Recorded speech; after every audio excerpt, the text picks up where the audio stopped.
Next on Sisterhood of the Second Act. When couples experience an empty nest or are facing retirement, sometimes it impacts their relationship. Jess Ramsey is going to give us some advice on how they can navigate through these situations. Our other guest is Julie Wheeler of the Better Business Bureau, and she's going to talk to us today about scams, how to avoid them, what to look for, and what to do if you find that you have encountered one.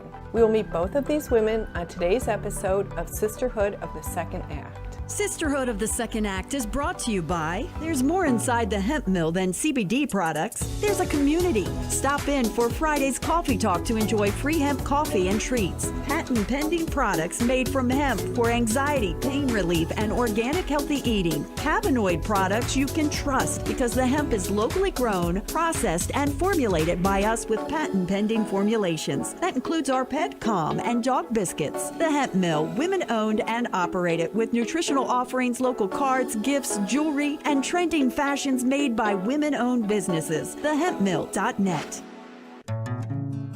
I'm going to be an oak tree. I think I'll be a dogwood tree. My kids said they'd be looking for a thorny tree for me. With Evergreen, you can be a tree. Our biodegradable urn combines your ashes, natural soil additives, and a native tree of your choice. Be a tree and grow for tomorrow. I want to be a tree. Learn more at evergreenmemorialtrust.com. See where a grateful nation remembers its heroes, and where Thomas Jefferson came to relax. Where small town charm is just down the road from big outdoor adventures. Find peace and quiet, as well as the sounds of family fun. Destination Bedford is located where the Piedmont Plateau meets the Blue Ridge Mountains of Virginia. Where ordinary ends, Bedford begins. From the Fox Radio Roanoke Studios, here's Kathy Heberle. Welcome to Sisterhood of the Second Act. I'm Kathy Heberle, and our first guest today is Jess Ramsey, who is a relationship facilitator and learning facilitator and relationship coach who helps her clients build strong relationships or find a relationship later in life for somebody experiencing a new life adventure at their age. Tell us about yourself. Sure, absolutely.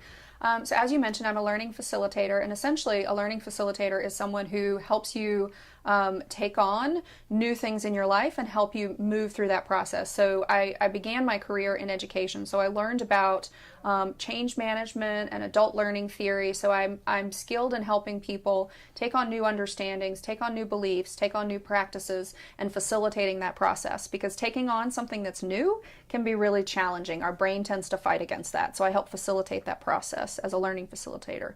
As a relationship coach, I help people get a stronger sense of themselves, what's important to them, what's meaningful to them, and I help them strengthen within themselves and also strengthen their relationship. So that means sometimes I work with people who are in a relationship and the relationship is going well and they want to ensure that it stays strong, they stay emotionally connected.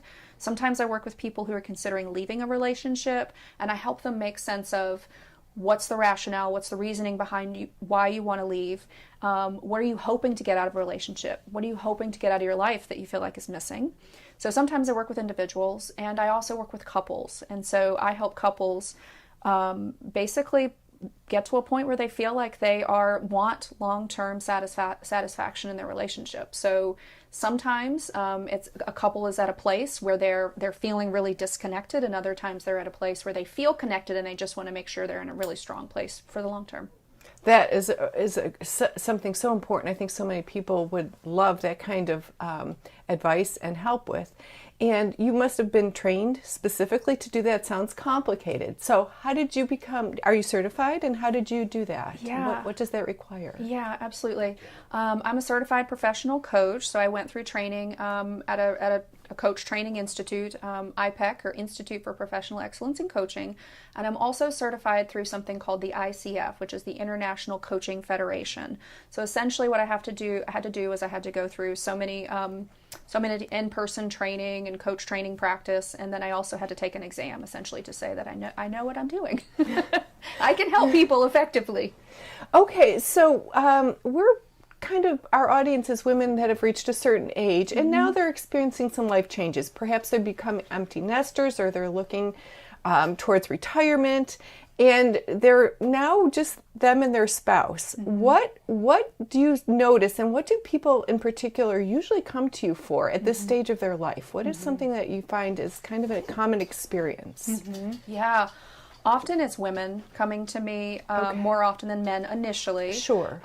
Women are coming to me because sometimes it's because they're feeling alone, or they're feeling like they don't know who they are anymore. Right. They don't know what's important to them, and they want to feel more connected and cared for in their partnership. So maybe they've been raising children all along, and now all of a sudden that role is gone. Is that what you're saying? Absolutely. Yes. Yeah, that plays a huge role. Yes. And what about for those that are just, they're looking to retirement, and now instead of one or both being out to work, they're both going to be home 24 24/7, so to speak. How does that impact a relationship? It depends on the dynamic or the role in the relationship in terms of whether both partners are or were working, whether or not, or what roles people played in terms of the child care. Yes. So it depends on the roles people are accustomed to playing in their partnership. And often what happens is partners tend to just roll into the next phase and don't really think through or understand the process for thinking through how will this impact each of us individually, and how will it impact the relationship as a whole. So I help facilitate that process. Okay. We are talking with learning facilitator and relationship coach Jess Ramsey. And my next question for you is, sometimes divorce happens to women later in life, whether it was on their part or their partners. What issues do you frequently see when this is the case? It depends on whether the divorce is something that the woman has chosen, or if it's something that she's surprised by. But on either side of that, whether someone is choosing to leave the partnership or they're being told that the partnership isn't going to last anymore, there's always some degree of emptiness and pain associated with the loss of a lifelong, or what was assumed to be a lifelong partner. So we work through that piece. And there's also sort of the practical sides of things, right? So what is it going to look like in terms of the roles we play within our extended families, with our children, and what does financial security look like for each of us moving forward? So how do you help women find their voices in all of this? Yeah. Women, and this isn't always the case, but women are often take on the role of caregiver. So they care for people, not only their children, but they care for their spouses. They care for their own parents or parents of their spouses. So they're accustomed to playing that role, and often they haven't slowed down to think about, what is it that I want and need? And so I help them start to think about or reflect on, what is it I want and need? And then learn how to communicate that in a way that can be received. Because if a woman isn't accustomed to communicating her wants and needs, that means the person on the other side isn't accustomed to hearing it. So I help facilitate the understanding of, what is it you want? Now, how can you communicate it and be heard in your partnership, instead of the other person feeling like it's coming out of the blue? Exactly. We are speaking with learning facilitator and relationship coach Jess Ramsey. And Jess, what happens if you've had an experience where you've chosen a partner that wasn't good for you? And now, how do you know that you're not going to repeat that pattern? I'm sure that that's a fear with some women. Absolutely. When you've been through an experience where you feel like your partner wasn't a match for you, what comes with that, initially it's anger towards the other person, but then it's often turned inward and wondering if you can trust yourself to make the best choice. Yeah, I can understand that. So if they're coming to you and they're very insecure, how do you work with them for that? Because confidence is something you kind of have to have, right, to move forward. Are you able to help them, give them ideas and suggestions for that? Yeah, absolutely. So as a coach, what I do actually is I give someone the space to explore what already exists within them. Often they've forgotten it. Yes. They don't realize it's there. So I facilitate a conversation to help them uncover things that already exist within them. Yes. So if women do find themselves single again, or for whatever reason, how do you help them know when it's time to, maybe they can start looking forward to getting into maybe another relationship? How do they know, like, if they're ready or not? Yeah. The biggest question we come to is, are you making this decision based out of fear? Are you making this decision from a centered place where you feel like you're whole and healed, and you're open to finding a partner who's also whole and healed? Oh, that makes sense. So do they ever just do it because they're lonely? Exactly, and that's fear-based. Yes. That is fear-based. Okay, so that could lead to another bad relationship, even, I imagine. Absolutely, yeah. So they have to know yourself. Is that what you're saying before? Exactly. Jess, when we're in this kind of relationship, I'm thinking, what happens when you have adult children and now you're single, you think you're ready to start dating again and looking for another relationship? How much impact should you allow your adult children to have on you, and yet at the same time you don't want to just ignore their concerns? How do you handle that with them? That's a great question. So when I work with people, a piece of what we work on is not just finding voice within your partnership, but it's also finding voice within those other relationships that have been impacted by your partnership. So in terms of your question, how much impact should that have? Yes. Truthfully, from a perspective of a coach, we're not in control of anyone else's reactions. The only thing we can control is how we show up, and whether we show up with clarity and intention, and we communicate that clearly to someone else. But we can't control how someone else responds to what we express to them. That makes a lot of sense. So if you are looking for a new relationship later in life, and when somebody does it, what are some of the questions they could come to you with that you would be able to help them get through? What are some of those things that you find over and over again that women, because they've been out of this arena for so long, what do you help them do? Like, how do you help them decide how to move forward with this? How to move forward past a relationship that's ended? Yes. Yeah. Or just whether, maybe just lost a spouse, and now they feel like they're, ready to see if there's something else out there for them. What if they don't even know if it's a relationship that they want? They're not sure what they want. Can you help them with that? Yeah, absolutely. Yeah. So we start with holding a space for the pain and the emotion that exists, right? So we work through that, and then we start to look forward in terms of what do you want to experience in life? What brings you joy? And sometimes it takes some time to figure that out again. Yes. So we have we're getting ready to wrap up, but in retrospect, thinking about people as their life changes in middle age, what are some of the biggest problems, issues that people tend to come to you with that they're struggling with the most? One of the biggest that women come to me with is feeling alone in their marriages, and feeling like they don't know what their purpose is. They don't know who they are anymore because their children are grown up and moved on, and their partner may still be working, or the partner is home, and they don't know what's important to them anymore. Yes. And I think that that we've lost, sometimes they've lost their identity, just like you said. And so they just talking to somebody else that can give them some guidance and some reassurance, I think, and help them define what their new role should be. I think that's such a valuable service. So thank you for joining us today, Jess. It's been a pleasure having you here. Thank you. The pleasure's been mine. Thank you so much. We will have Jess Ramsey's contact information on our website at sisterhoodofthesecondact.com. And when we come back, our next guest, Julie Wheeler of the Better Business Bureau serving Western Virginia, is going to talk to us all about current scams that are going on, how to protect ourselves, how to avoid them, and what to look for.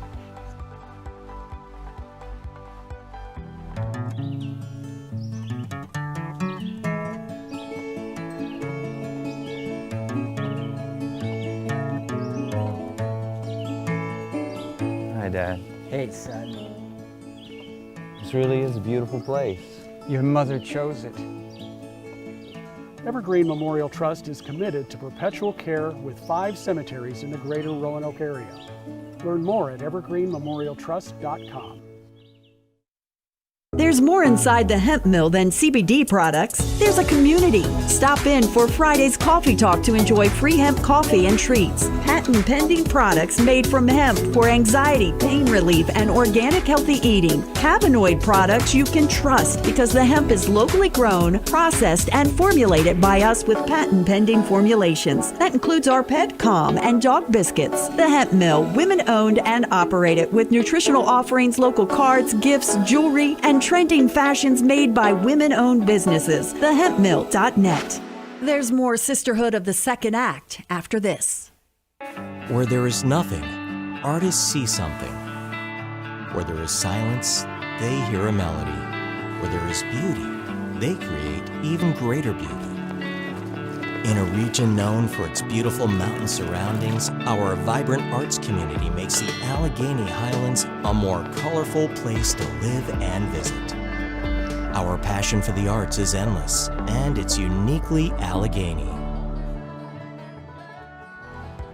Once again, from the Fox Radio Roanoke studio, here's Kathy Heberle.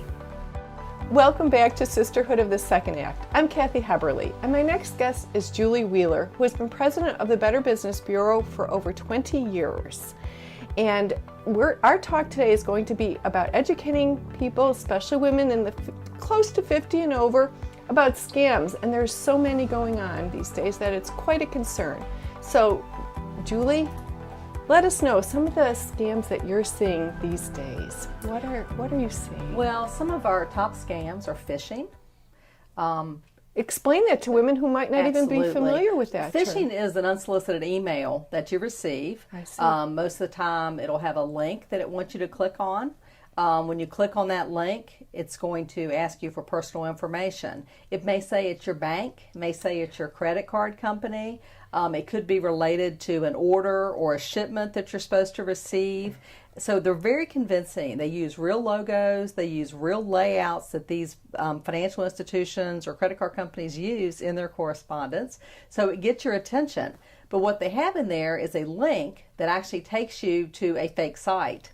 I see. Again, the fake site looks legitimate. They have all the logos, they have the right language, so you really have to pay attention. So our rule of thumb is don't click on links that come in emails that you weren't expecting.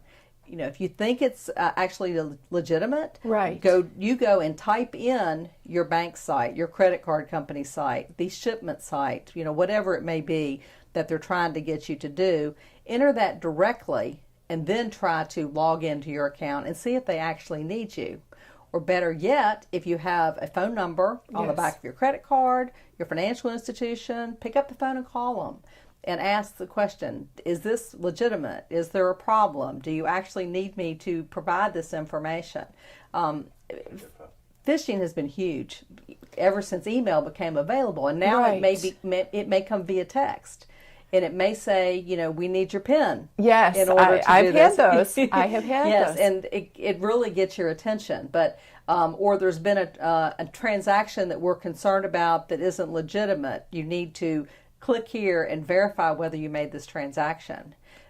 Don't click on links. Don't click on links. Whether it's text, whether it's email. What about institutions that we use all the time, like Amazon? Or is that also, can that be a scam? Like if you say, you know, there's a problem with shipping or something like that? Amazon is the most misused name for scams, okay? Because most people know Amazon, they may have an account, and online scams have become an even bigger target, particularly with the pandemic, with people buying online that have never bought online before. So they don't know the ropes, they don't know what to look for. But when you think about Amazon, you think, oh my gosh, just about everybody's made a purchase from Amazon at one time or another. So you get that and you think, I need to verify or update my information. Go to Amazon's site. Go to use your app. Access your account that way. You know, don't rely on a link, because even if that link looks like it's going to the right place, if you hover over it, you can see where it's really going. And typically those are not. It's not taking you to the legitimate site. Well, besides financial, what about romance? When women go online and they're looking, they're a little starting to think maybe I could go on one of these dating sites or something like that. Are there scams with that as well? Absolutely. We have seen a huge uptick in romance scams. 2020 was an all-time record for losses, financial losses. Now, you don't think romance, you don't think losses, but there's actually two sides to the romance scam. What happens is you set up your dating profile where you've got all these other people that have set up fake dating profiles. I think over half are not even the gender that they say they are. Oh my. Okay, or they post fake pictures. That happens even if they're not trying to financially take advantage of you. Okay, so but these fake ones are out there, and they will target a lot of time recently young widows. People who've been widowed or earlier in life, who are lonely, who are looking for companionship, and they very quickly target those through their profile. They can tell. And they will ask them to get off the site. They immediately want to get you off of communicating within the site because the site has the ability to shut down fake profiles. So once they have gotten that initial communication and rapport with you, they will pull you off the site, and maybe you'll go to text messaging or emails or some other type of thing that isn't tracked by the actual dating app. And that's when they start purporting their love for you. You're the love of their life. They've been looking for you forever.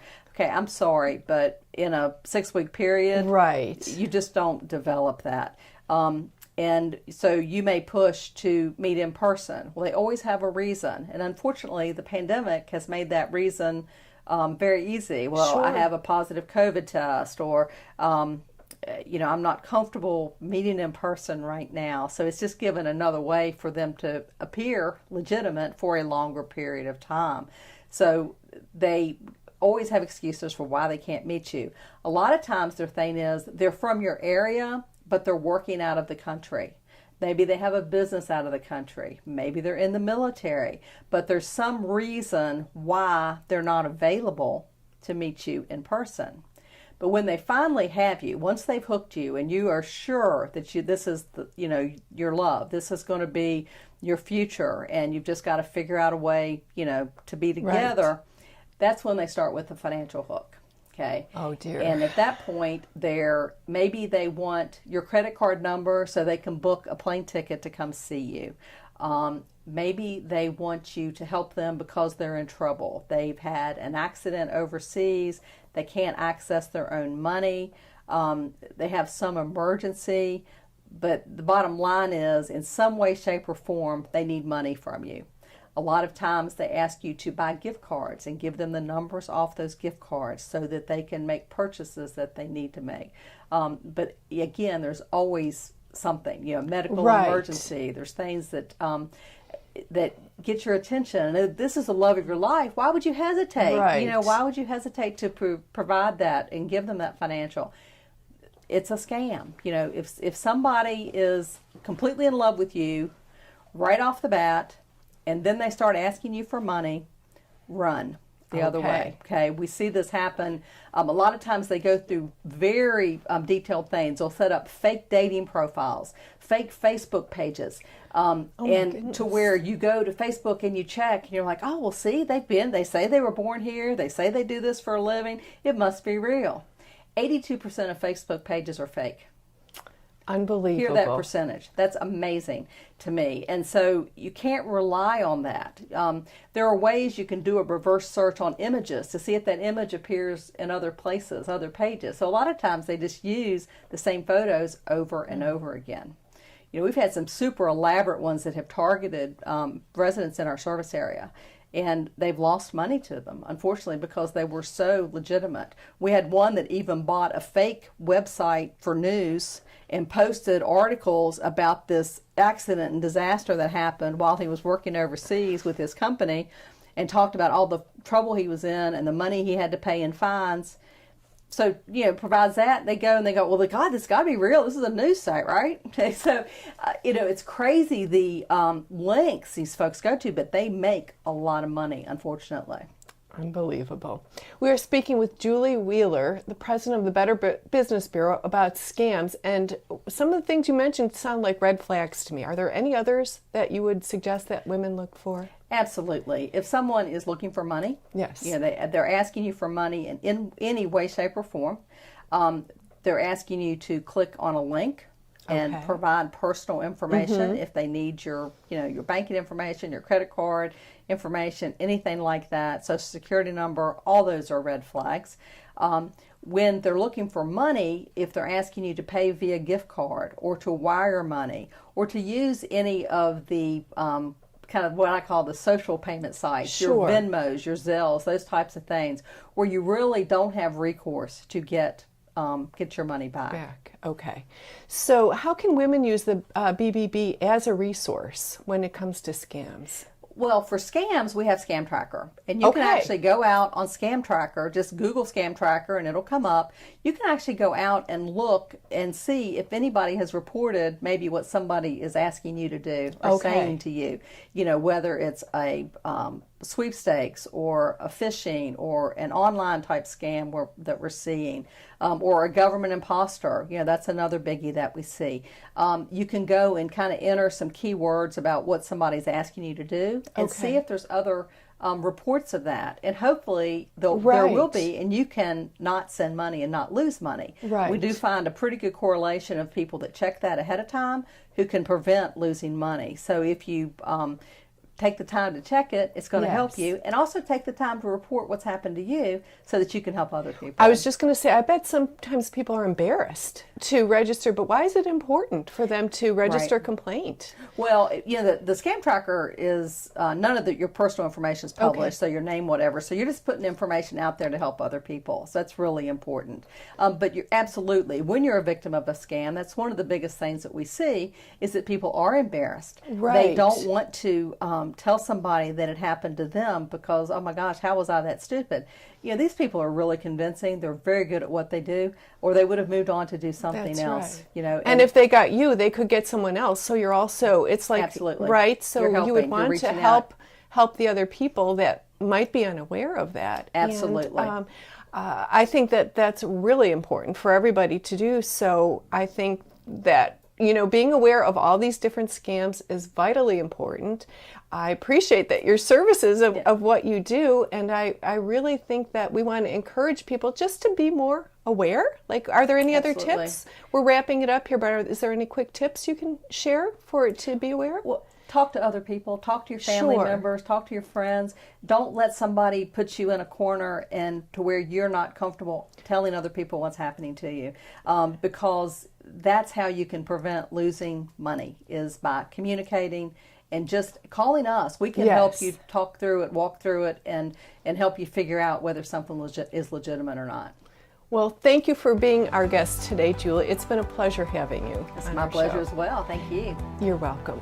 And we will have all the contact information for you for the BBB on our website at sisterhoodofthesecondAct.com. And when we come back, we're going to wrap up the show. There's more inside the hemp mill than CBD products. There's a community. Stop in for Friday's Coffee Talk to enjoy free hemp coffee and treats. Patent pending products made from hemp for anxiety, pain relief, and organic healthy eating. Cannabinoid products you can trust because the hemp is locally grown, processed, and formulated by us with patent pending formulations. That includes our pet calm and dog biscuits. The Hemp Mill, women owned and operated with nutritional offerings, local cards, gifts, jewelry, and trending fashions made by women-owned businesses. TheHempMill.net. I'm going to be an oak tree. I think I'll be a dogwood tree. My kids said they be looking for a thorny tree from me. With Evergreen, you can be a tree. Our biodegradable urn combines your ashes, natural soil additives, and a native tree of your choice. Be a tree and grow for tomorrow. I want to be a tree. Learn more at evergreenmemorialtrust.com. I want to thank Jess Ramsey and Julie Wheeler for being our guests today. And join us next week for another edition of Sisterhood of the Second Act.